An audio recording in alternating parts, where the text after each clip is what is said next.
Welcome to EP Daily. Today on the show, things are getting twitchy in the rundown. Plus, we take an exclusive look at Klei Entertainment, including a studio visit. And then we have more from Klei with a review of their stealthy new game, Invisible Ink. Also coming up, we take a look back at Klei's best game, Mark of the Ninja, get into the groove with a review of the new game, Crypt of the NecroDancer, and much more today on EP Daily. Brought to you by EB Games. I'm your host, Victor Lucas, bringing you the latest in everything cool every single day. Now, an internet connection isn't required to watch our show, but it certainly helps. Let's get started with the rundown. Speed isn't the only thing you'll need in the next Need for Speed game. Publisher Electronic Arts has revealed that the new racing game will require a constant internet connection to play. The developers say that this is necessary because online features will be integrated into the entire game, but many fans are disappointed about the lack of an offline option. A persistent internet connection is already required for many games on the PC. Publishers say it helps prevent piracy, but it also led to the botched launch of EA's own SimCity in 2013, where crowded servers made the game unplayable. Hopefully, Need for Speed won't suffer the same problem. It hits the PC and the consoles this fall. Expect things to be a little more kid-friendly on Twitch. The online game streaming platform has banned games that have an adults-only or AO rating from the American ESRB. AO is usually reserved for pornographic games, but notable mainstream titles that have been given the rating include Grand Theft Auto San Andreas, Manhunt 2, and Indigo Prophecy, although they have cleaner M-rated versions as well. Twitch says it will still be okay to stream those games as long as you stick to the M-rated versions, so no hot coffee. The ban on AO titles coincides with the release of the new PC game Hatred, which is generating plenty of controversy for its over-the-top violence. What you're seeing now is about all we're allowed to show you from that game. Some very internet-centric news in our rundown today. Here is somebody that has just downloaded to the show himself. This is Scott C. Jones. What do you think about this Twitch not being able to stream adults-only games anymore, right on the cusp of Hatred being released? I understand it, for sure. Yeah. But I don't like when they draw these lines anymore, and I don't think it's good for the business. I think we need to just be able to connect to everything, and everyone's got to make their own judgment about these things. Yeah, and parents, I think, need to be really involved with what games people are playing and streaming and watching as streams and stuff. I mean, you cannot just let kids just go and get on Twitch. Yeah, what are you going to do with your kid? I'm going to know what she's watching. She's going to be on the internet in like 5 seconds. I know, it's coming, so you got to be paying attention for sure. Right. And Hatred is definitely not going to be a game that's for every individual out there. We're going to have a review of it on the show soon. We probably won't be able to show too much of it, but that'll be interesting. I think it kind of makes sense corporately from Twitch, but I hear what you're saying as well. From a censorship standpoint, it's a little bit weird. Things I like about you. Changes are coming, and also changes for Need for Speed with this idea of it being an always online experience. This is a massive franchise. That's right. What do you feel? I mean, do you think that this is going to be a bit of a debacle when they try to release this and everybody tries to get online at the same time? I don't know why they insist on doing this the way that they're doing it. They've had problems in the past. Yeah. They're probably for sure going to have some problems here. I mean, there's been all kinds of internet outages. The PlayStation Store was down, I think, last weekend for about 4 days. Well, games are incredibly complex. They have so many moving parts, and internet streaming and internet, connections around video games also incredibly complicated. So EA is taking on a huge amount of stress to try to get this thing out to everybody. But, and the only kind of thing that I can think about is that, like, there's a PSN outage, and there has been. It's been hacked. And imagine if there's hacks on PSN or Xbox Live as this game is about to launch. They're doing it. They're going to do it, and they're believing it. Most of us play always connected to the internet anyways. Yeah, we're always online. Yeah, the only thing that I can think about is playing this game, because the Need for Speed series has had a great single-player experience for a long time, is playing something like this on a laptop on the plane or something like that. Only you do that. But it's cool to be able to do that. Won't be able to do that with the new Need for Speed. All right, it's time to take a look at Klei Entertainment. Now let's go behind the scenes and visit the studio.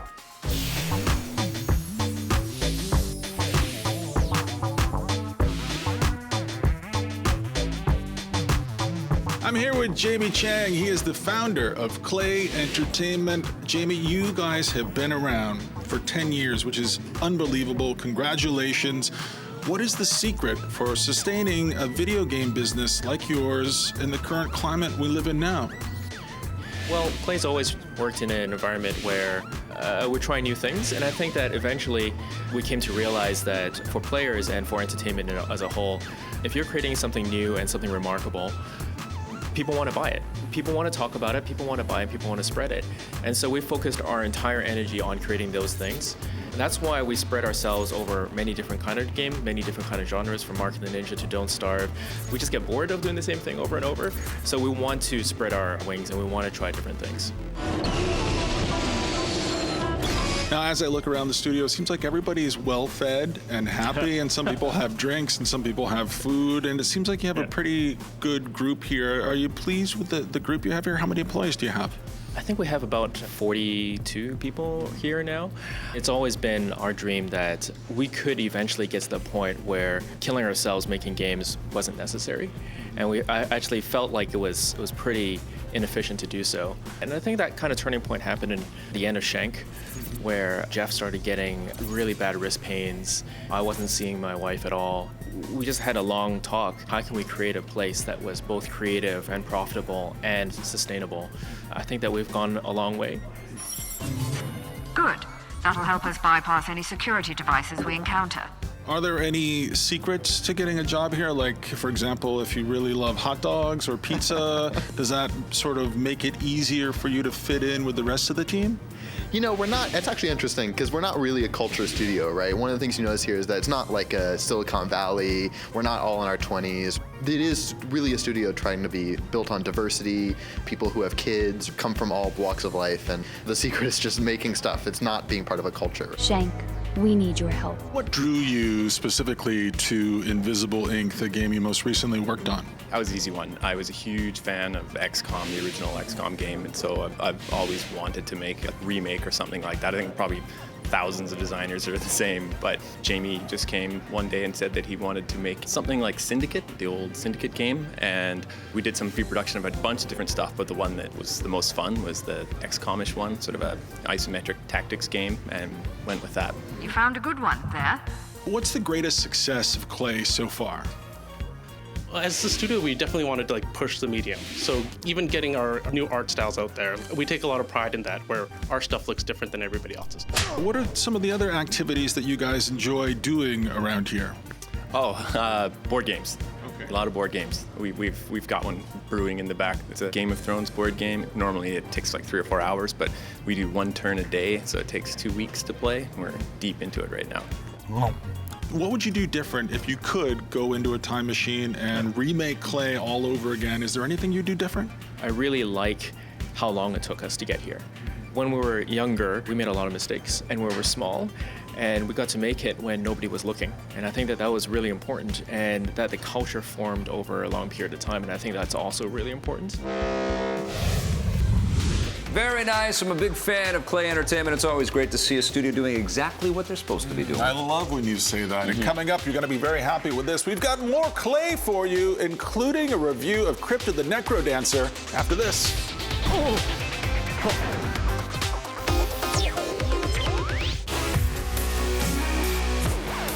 Welcome back to EP Daily. In Scott's dreams, he takes Cheryl Tiegs to Pizza Hut. In my dreams, I'm Han Solo. My second choice is Indiana Jones. And my third choice, I'm a ninja, which is probably why I enjoyed Klei Entertainment's Mark of the Ninja so damn much. Here's me and Scott.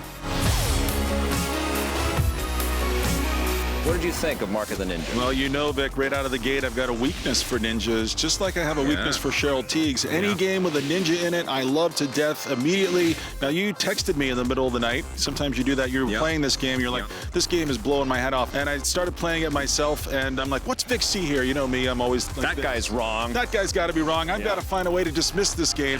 And then I started playing, and I'm like, I love this. It's so cool. I love this. Okay, here's the concept that I'm pitching, all right? I didn't make this game, but here's what I would say around this game. It's Metal Gear Solid meets Shinobi Yeah, that's good. Yeah. Were you going to throw something else in Well, there? a little Metroid, I guess, in there too. It's a side-scrolling game with 2D art, with lots of layers, lots of depth, lots of maturity in the storytelling, and you have to worry about the sounds that you make. You have to hide in the shadows or hide behind objects in the background, and you have to be stealthy and sneaky, and you're rated on your ability to sneak in, slice and dice, kill people without being noticed and with style. And accomplish all of the objectives that are laid out for you at the start of the level. The thing that I really like about this is when you get to the end of the level, it literally will show you everyone, including dogs, that you knocked out. Yeah. And I just love this moment when you just see these, they're all lining up across the screen and you feel this great sense of accomplishment. Now, one of my many fantasies in life, one is to be rich, 2 was to work with you. All these things have happened, of course.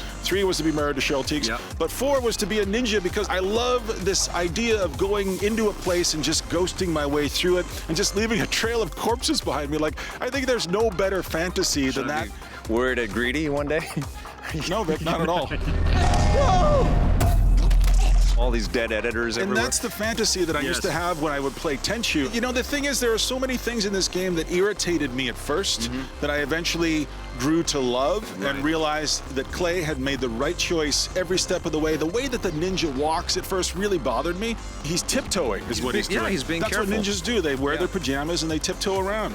If you want to run in the game, if you want to move faster, you just hold in the right trigger, but you can see the little ripple of sound effects. It's like a dolphin in Echo. It's like you see the sound effect ripple out. I love that. If any guards are in the vicinity, they are going to be alerted and they are going to hunt you down. Right, and you can sneak up to doors and you can kind of press against them, and then you're going to sense what's beyond the door, and then you can sneak into the environment and take out all kinds of people. You have a grappling hook, you've got darts, you can slow down time to kind of isolate where you're going to point and target with each of the dart throws that you're going to do.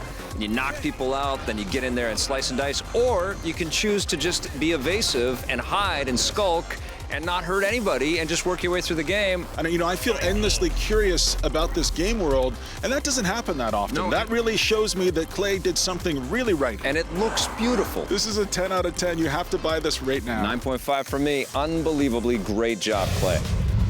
Nice work, Scott, but Vic, I'm going to need a little more punch from you, buddy. Go ahead and write that down. And listen, Vic's going to take a break from me for a minute. Here's Vic and Steve. Yes, Steve, with a review of another game that Klei assisted on. It's called Crypt of the NecroDancer. A broadsword, not as sharp as I'm used to, but I bet it can still take out 3 enemies in one shot. Today is a super exciting day for me because I am reviewing a game with my friend Victor Lucas, and it is a very wonderful game we're looking at. This is called Crypt of the NecroDancer. Kind of made me think back on Wayward Souls and how sort of perfect that game felt, and even though it was using this old art style, it just felt like a perfect amalgamation of a bunch of design ideas. It's the same thing here. Yeah. This is a gorgeous experience. You can play it on the Mac, you can play it on the PC, you can play it on a Linux system.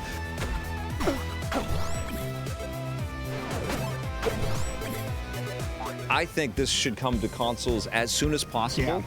Playing it with the little direction pads on a keyboard is a little too claustrophobic for me. I bought a controller so I can plug it into the Mac and play it that way. I gotta try much that. better. Yeah, I gotta try that. I've only played with the keyboard, but I love the fact that they've taken what could be kind of a one-trick pony design here and fleshed out. There's daily challenges you can undertake to see how far you can get versus your friends. There's this whole loot system. I love when you walk into the room and it's got kind of like the vendor from Zelda type of guy, but he's singing along to the beat of the music. It's incredible, and I think that's probably the best part of the game is that the music works so unbelievably well. You're literally like one of those guys from Saturday Night Live as you're playing the game. You're doing one of this for the whole thing, and the other thing is you can add your own custom music into the game. So many smarts went into this thing. It's ridiculous. Every level's got a song that's got a different beats per minute, kind of a different beat, different tempo. But yeah, you can throw your own tracks in there. It's a great RPG, and it's a great rhythm game, and somehow they work together. And it's a great fusion of these unbelievably fantastic, tried and true concepts into something wholly original, and everybody that has access to this thing should play it immediately. I would love to know how they were sitting around the kitchen table coming up with this. It's talking to Pete about it. How do you think to fuse a roguelike RPG with a rhythm game? And I don't know, it turned out well. I want this to be on mobile, you know? I want this to be so pervasive and so accessible. And if you're a fan of this thing, do the game a favor and tweet about it and talk to your friends about it. Get more people playing originality like this. This is a sensational title. What are you going to give it? I'm going to give Crypt of the NecroDancer an 8.5. I'm going way higher. I'm giving this a 10. I'm just blown away by its originality. And Steve's dance moves. A 10 from Victor Lucas. That's the third 10 he's given out so far this year. There was Avengers 2, and he also gave me a 10, like just for my work on the show. And coming up, we've got more Klei for you, including their latest game. It's called Invisible Ink. After this. We're going to need power in order to hack their system. Jack that console for a quick boost.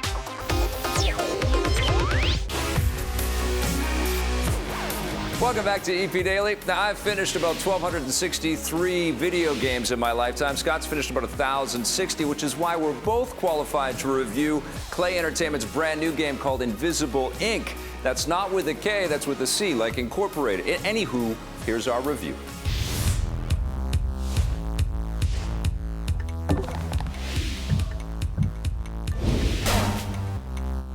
Our good friends at Klei Entertainment have a brand new game. It's called Invisible Ink, and they literally are friends of mine. Hello, Jamie. Hi, guys. No, I love Klei Entertainment. Yeah, me too. They're so great. They've done so many great games. Mark of the Ninja, one of my favorite games of all time. Game. And the Shank series was Shank solid too. series. I love their art style. They got a new game. This one is more of a spy-like experience. Yeah. Am I right, Victor Lucas? And also a roguelike type of game that also borrows from turn-based strategy games like XCOM's. Lots of interesting elements at play here, plus this unbelievably cool 50s in the future art slants, which I really enjoy, and some cool characters, some great dialogue going back and forth between all of the characters that you're going to get to know in the game and you discover while you're playing through the game.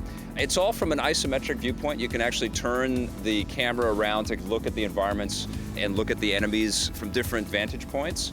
But basically, it's very grid-like, and you have action points that you spend that allow you to kind of move from position to position. And you try not to get seen, you try not to get caught, you're trying to infiltrate and steal stuff. It's great spy lore. I feel like this game is right at home on the PC right now because it feels initially very intellectual. You are moving your characters certain spaces around the game playing field. I mean, the game I thought of course, Advance Wars, which I remember maybe 15 years ago playing on a bus while traveling. The tutorial for that was very steep and very difficult. The tutorial here, I think, is a little more forgiving. You can get into the action a little more easily, but it's still a pretty complicated experience, and you don't really even grasp how complicated until you dig beneath the surface a little bit. But this is a challenging, intellectual, very stimulating strategy experience. We're going to need power in order to hack their system. Jack that console for a quick boost. This is one of those games that you play, you put it away, and you're playing it still because you're thinking about it, and you're thinking about moves, and you're thinking about the characters and the cool bits that they put together for you here. I love the style, and I love the complexities of this game. You have characters that have a whole bunch of augmentations, so that it also borrows a little bit from the Deus Ex vibe or the Blade Runner vibe. You can also pick up all kinds of weaponry, and you can kill the enemies, but you're better off, I think, in most cases, to just knock them out and hide the bodies and not get seen. And you do everything in a turn-based kind of way, so you basically do all of the stuff that you got to do, and then you wait to make sure that you're not toast. And more often than not, you're toast, and you got to start again. Especially at the very beginning when you're still getting your bearings and getting your feet underneath you, your sea legs, as they say. But you're always deciphering security cameras, you're hacking alarms, you're trying to maintain the security level and keep it at a low enough volume so you can get all your stuff done. And you not only do you have to keep track of yourself, you also usually have another agent who is accompanying you on your missions. And as you move deeper into the game, how can you not think of Archer? I mean, that's clearly where they're getting some of their cues from here. And I feel like Klei, as they grow in strength and as they continue to make games, they take chances. The games get a little deeper, a little more complicated, a little more interesting. Like this is a game that if you roll up your sleeves and really get in there, put in a little bit of time, there's so much to enjoy and relish and appreciate on the far side of that. Totally, and as difficult as the game can get, you also are treated to a very helpful rewind system, which pulls you back a couple of turns. That's right. I think it is a game that may intimidate at the beginning, but it does... Stick with it. Yeah, stick with it, and there's enough value, and there's enough forgiveness in the game that you're going to be hooked on this thing And the like price I am. point's very reasonable. Yeah, totally. I'm going to go home and play some more of this. It's only about 6 hours from start to finish to play the game, but there are multiple difficulty levels. And because of the roguelike... Yeah, it's random. So there's always more adventure to be had here. What are you going to give it? I'm going to give it a 9 out of 10. Gets an 8.5 from me. Great game. A little behind-the-scenes trivia for you. When Vic and I were shooting that review, we were buzzed by a huge fly. That's a true story. And listen, we've got the Twitter question of the day after this. If you want more EP, go to our website, epn.tv, for bonus content and full episodes. We're also on Facebook and Twitter.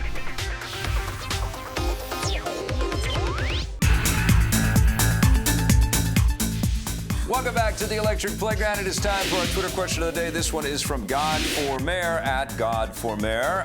Who would win in a fight between Marissa Roberto and a pregnant Liam Neeson? So Liam Neeson, if he's pregnant, he's assumably he's less tough than he would be if he was. It's a bizarre question. It sounds like a video game concept. It sounds like something that needs to be kickstarted right now. That's right. Marissa Roberto versus Liam Neeson, pregnant or not pregnant? She'd win.